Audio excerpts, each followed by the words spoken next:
వేద పండితులచే శుభకార్యాలు పూజలు హోమాలు జాతకాలు ఆఫీస్ పూజలు చేయించుట కొరకు పూజారీస్.com.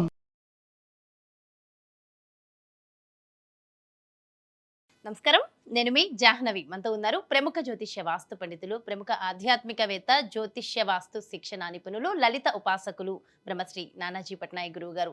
సూక్ష్మంలో మోక్షం ఈ ప్రత్యేక కార్యక్రమం ద్వారా ప్రత్యేకమైన తిథులకు సంబంధించిన విశేష పరిజ్ఞానాన్ని మనందరికీ అందిస్తూ ఉన్నారు కదా గురువుగారు. అయితే భాను సప్తమికి సంబంధించి పూర్తి వివరాలు గురువుగారి మాటలు అడిగి తెలుసుకుందాం. నమస్కారం గురుగారు. గురుగారు, ఈ వచ్చే ఆదివారము భాను సప్తమి చాలా ప్రత్యేకమైన రోజు అన్నారు, ఇంతకుముందు మాటలు చెప్పారు. అసలు ఆ రోజుకు ఉన్నటువంటి విశిష్టత ఏమిటి? ఆ రోజు త్రిపుష్కర యోగం కూడా ఏర్పడిందమ్మా భానుసప్తంతో పాటు. ఫస్ట్ ఆఫ్ ఆల్ ఏంటంటే మనకి శాస్త్రంలో, మన వేదాల్లో కావచ్చు, ఉపనిషత్తుల్లో కావచ్చు, జ్యోతిష్ శాస్త్రంలో కావచ్చు, మనము ఏదైతే నిత్య జీవితంలో రుణము, రోగము, శత్రుత్వంతో బాధపడుతూ ఉంటాం, ఈ రుణాన్ని కానీ, రోగాన్ని కానీ, శత్రుత్వాన్ని కానీ పూర్తిగా తొలగించేటువంటి శక్తి ఏదైతే ఉంటుందో అది సూర్యభగవానుడికి కూడా ఇవ్వడం జరిగింది అనేటువంటిది మన శాస్త్రాలు చెప్తున్నాయి. అందుకే చూడండి, రామాయణాన్ని కనుక తీసుకున్నట్లయితే ఆ యొక్క శ్రీరామచంద్రమూర్తి రావణాసురుడితో ఎంతో యుద్ధం చేసి ఏమిటిది నా వల్ల అవ్వట్లేదు అని అనుకున్నప్పుడు అగస్త్య మహర్షి వచ్చి ఆదిత్య హృదయ పఠనం చేస్తారు. రామ, నువ్వు ఆదిత్యుడిని ఉపాసించు, నువ్వు గెలుస్తావు అంటే ఏమైంది? శత్రువు నాశనం అయింది. మనకు శాస్త్రాలు ఏం చెప్తున్నాయి? ఆరోగ్యం భాస్కరాదిత్యేత్ అంటే ఆరోగ్యం భాస్కరుడు అంటే రవి యొక్క దాంట్లో ఉంది కాబట్టి నువ్వు రవిని ఉపాసించు. ఉపాసించడం అంటే ఏమిటి అనేటువంటిది మనం ముందుగా తెలుసుకోవాలి.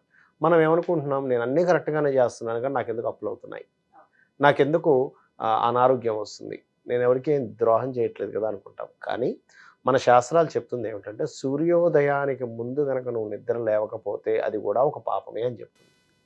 ఈ రోజుల్లో ఎవరు లెగుస్తున్నారు అసలు? చెప్తానండి. మరి అదేంటండి, మరి నేను నైట్ డ్యూటీ చేస్తాను అంటే అది వేరు. నువ్వు నైట్ డ్యూటీ చేసావు, సంబంధం లేదు. నీకు అనారోగ్యంగా ఉంది, సంబంధం లేదు. సూర్యభగవానుడు ఏమంత ఇదేం చేయడు. అలాగే స్త్రీలు పాపం ఒక్కోసారి వాళ్ళకి కొన్ని వీటి వల్ల ఒక్కోసారి లేవలేకపోతారు పొద్దున్నే. నైట్ ఏదో పిల్లలతో ఒక్కోసారి చంటి పిల్లలు ఉంటారమ్మా, వాళ్ళు మాటికి నిద్రలేస్తున్నప్పుడు వాళ్ళని పడుకోబెట్టేటువంటి క్రమంలో నైట్ నిద్రలేక పొద్దున్న మళ్ళీ కాసేపు పడుకోవాల్సి వస్తుంది. అలాంటప్పుడు ఇబ్బంది ఏమి ఉండదు. ఆ రకంగా ఇబ్బందులు ఉంటే నిద్ర లేవలేదంటే వేరే విషయం. కానీ సూర్య సంబంధించినటువంటి విషయంలో ఎవరైతే ఉదయాన్నే నిద్ర లేచి సూర్యోదయానికి ముందే కాలకృత్యాలు ఎవరైతే తీర్చుకుంటారో వాళ్ళకి ఆరోగ్య సమస్యలు చాలా మటుకు తగ్గిపోతాయి. రెండవది, దాంతోపాటు ఉదయం నిద్ర మనకి చూడండి, మనకి డాక్టర్స్ ఏం చెప్తుంటారు, విటమిన్ డి అనేటువంటి సూర్యుడి ద్వారానే వస్తుందని చెప్తుంది శాస్త్రం, మనకి వైద్యశాస్త్రం.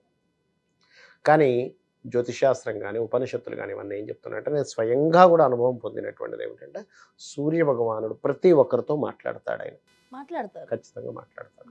మీరు కనుక రోజు ఉపాసన చేయడం మొదలుపెట్టి మీరు ఏ ప్రశ్న అయినా వేయండి, ఆ ప్రశ్నకి సమాధానం ఎలా ఉంటుందంటే ఇంకా ఈ సమాధానానికి మించిన సమాధానం లేదని ఉంటుంది. అది ఏ ప్రశ్న అయినా కానీ, ఆ జ్యోతిశాస్త్రం కానివ్వండి, లేనట్లయితే మీరు మీ లైఫ్ స్టైల్కి సంబంధించింది కానివ్వండి, మీ ఆరోగ్యానికి సంబంధించింది కానివ్వండి, మీ కుటుంబ సమస్యలకు సంబంధించి అంటే మీకున్నటువంటి సమస్య ఏదైతే ఉందో దాన్ని మీరు, సూర్యుడు అంటే ఏదో మనకు వెలుగుతున్నటువంటి అగ్నిగోళం మాత్రమే కాదు, కనబడుతున్న ఫిజికల్గా కనబడుతున్నటువంటి ఫార్మేషన్ కాకుండా అంతర్గతంగా అందులో ఒక అమ్మవారి స్వరూపం, భానుమండల మధ్యస్థ భైరవి భగమాలిని అని ఉంటుంది లలిత సహస్రనామాల్లో. అంటే ఏమిటి? భానుమండలంలో భైరవి అనే నామంతో భైరవి భగమాలిని అంటే భగభగ మండుతున్నటువంటి అమ్మవారు యొక్క స్వరూపం. అమ్మ నువ్వే ఇది. ఓకే. అదేవిధంగా తాటంక యుగలీభూత తపన ఉడుప మండల అని ఉంటుంది లలిత సహస్రనామాల్లో. అంటే అమ్మవారి యొక్క సూర్యుడు ఒక తాటంకం అట. తాటంక యుగలీభూత తపన ఉడుప మండల అంటే తపన మండలము, ఉడుప మండలం అంటే ఏమిటి? తపన మండలం అంటే సూర్యమండలం, ఉడుప మండలం అంటే చంద్రమండలం. అంటే రవిచంద్రులు ఇద్దరు ఆవిడ యొక్క తాటంకములని చెప్తుంది. అంటే సూర్యభగవాను చూస్తే మనం ఏమని అర్థం చేసుకోవాలి, ఓహో అమ్మవారి యొక్క చెవుల్లో ఒకటని అర్థం చేసుకోవాలి. సూర్యభగవాను చూడంగానే లోపల ఇందాక నేను చెప్పినట్టుగా భానుమండల మధ్యస్థ భైరవి భగవాన్ని అర్థం చేసుకోవాలి. సూర్య ఉపనిషత్తు ఏం చెప్తుంది అంటే సూర్యుడి గురించి, అందులో యక్షులు ఉంటారు, గంధర్వులు ఉంటారు, అప్సరసలు ఉంటారు, సప్త ఋషులు ఉంటారు, నారాయణుడు ఉంటాడు, శివుడు ఉంటారు, అమ్మవారు ఉంటుంది, ఒక్క సూర్య భగవానుడిని పితృదేవతలు కూడా ఉంటారు. మీరు ఇలా సూర్యభగవానుడు కనుక అర్ఘ్యం వదులుతున్నారు అంటే మీరు పితృదేవతలకి, సమస్త దేవతా గణాలందరికీ కూడా చేస్తున్నట్టు అర్థం. మీరు కేవలం సూర్యుడికి సంబంధించిన నియమాలు ఎవరైతే పాటిస్తారో, ఉదయం నిద్ర లేవడం, చక్కగా సూర్యాస్తమం తర్వాత ఎటువంటి వండినటువంటి పదార్థాన్ని తినకూడదు, ఇప్పుడు ఇవాళ రేపు చాలామందికి అనారోగ్య సమస్యలు ఎక్కువగా వస్తున్నాయంటే దానికి కారణం ఏమిటి అంటే వండిన పదార్థాన్ని తినడం వల్లే ఈ సమస్యలు వస్తున్నాయి. ఏది సూర్యాస్తమం తర్వాత. సూర్యాస్తమం తర్వాత మీకు ఏదైనా కొంచెం హెల్తీగా అంటే ఆకలి బాగా వేస్తుంది, ఏదైనా పండు తినండి. పండు తినడం మంచిది. కానీ వండిన పదార్థాన్ని సూర్యాస్తమం లోపలే తినాలని చెప్తుంది శాస్త్రం. సూర్యాస్తమం దాటిన తర్వాత తినడం వల్ల ఏమవుతుందంటే మీ డైజెస్టివ్ పార్ట్ ఏదైతే ఉంటుందో, ఎవరికైనా జన్మజాతకంలో సూర్య రాశి పాడైనా సూర్యుడు పాడైనా వాళ్ళకి డైజెస్టివ్ సిస్టమ్స్ ప్రాబ్లమ్స్ వస్తూ ఉంటాయి. గట్ హెల్త్ అంటారు మనకి ఇంగ్లీష్లో. మనకి ఇవాళ రేపు చాలా ప్రాచుర్యంలోకి వచ్చింది. మీ గట్ హెల్త్ ఎట్లా ఉంది, మీ గట్ పాడైంది, మీ గట్ బ్యాక్టీరియా బాగుండాలి అని ఇవాళ రేపు మాట్లాడుతున్నాం మనం.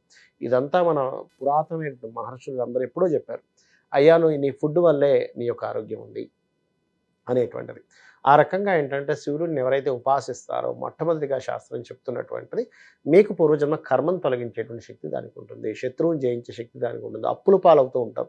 సూర్య ఉపాసన చేయండి, సూర్యుడిని చూస్తూ అపర్ణాయ నమః మంత్రం చేయండి, ఖచ్చితంగా అప్పుల నుంచి బయటపడతాడు.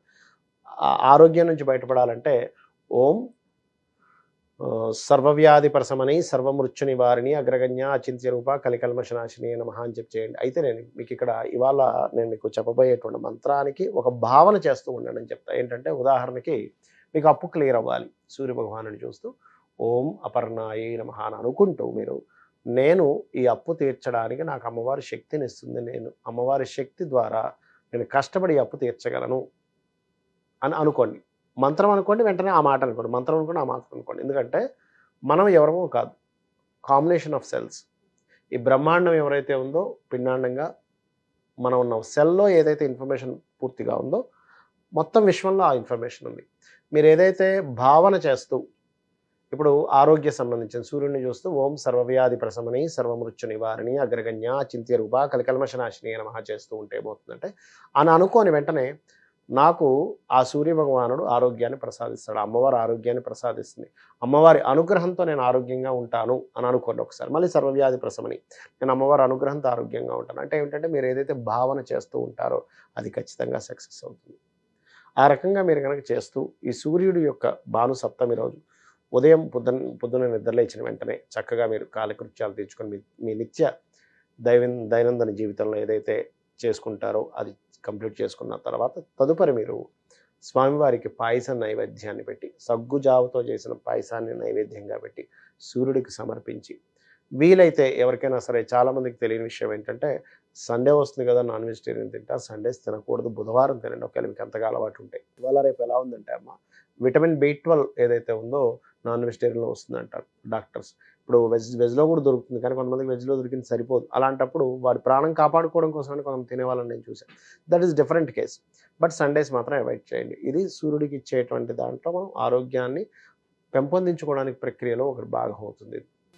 సో ఆదివారం నాన్ వెజ్ అవాయిడ్ చేసి అవాయిడ్ చేయాలి. ప్రత్యేకించి ఆ రోజు జపించవలసిన మంత్రం ఏమైనా ఉంటుంది? ఒకటేనమ్మా, ఒకటే గుర్తుపెట్టుకోండి. ఎప్పుడు కూడా సూర్యుడికి నామాలు ఉన్నాయి, 12 ద్వాదశ నామాలు ఉంటాయి, అవి చేసుకోవచ్చు. లేదా ఓం సూర్యాయ నమః చేసుకోవచ్చు.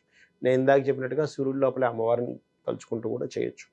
ఈ మనకి రకంగా ఎలాంటి ప్రాబ్లం ఉంది ఆ ప్రాబ్లం కి తగిన మంత్రాన్ని మనం చేసుకోవడం ద్వారా ఒకటి పరిపూర్ణంగా మీరు కనబడుతున్నటువంటి అగ్నిగోళం మాత్రమే కాదు, దాని వెనకాతల ఒక శక్తి ఉంది అనేటువంటి భావనతో మీరు చేయాలి. అది నమ్మాలి, నమ్మి చేయడం వల్ల ఫలితం ఖచ్చితంగా ఉంటుంది. ఎగ్జాక్ట్లీ. ఎంతో చక్కగా డీటెయిల్ గా వివరించారు గురుగారు. Thank you so much. నమస్కారం. శ్రీమాత్రే నమః. ఎస్, మరి ఇదండి భాను సప్తమికి సంబంధించి చక్కటి విషయ పరిజ్ఞానము. ఆ రోజు మనం అందరం కూడా ఉన్నటువంటి సమస్యలకు ఖచ్చితంగా ఆచరించవలసిన మంత్రము, జపించవలసిన మంత్రము, ఆచరించవలసిన విధి విధానాలు పూర్తిగా వివరంగా సవివరంగా వివరించారు కదా గురువుగారు. మరో ప్రత్యేకమైన కార్యక్రమంతో మళ్ళీ మీ ముందుకు వచ్చేస్తాను. మరి అలాగే మీ యొక్క జాతకానికి సంబంధించి కానీ లేదంటే మీ ఇంటి వ్యాపార వాస్తుకి సంబంధించి కానీ గురువు గారిని సంప్రదించాలి, అపాయింట్మెంట్ కావాలి అనుకుంటే క్రింద డిస్ప్లే అవుతున్నటువంటి నెంబర్స్కి కాల్ చేయండి, అపాయింట్మెంట్ తీసుకోండి. నమస్కారం.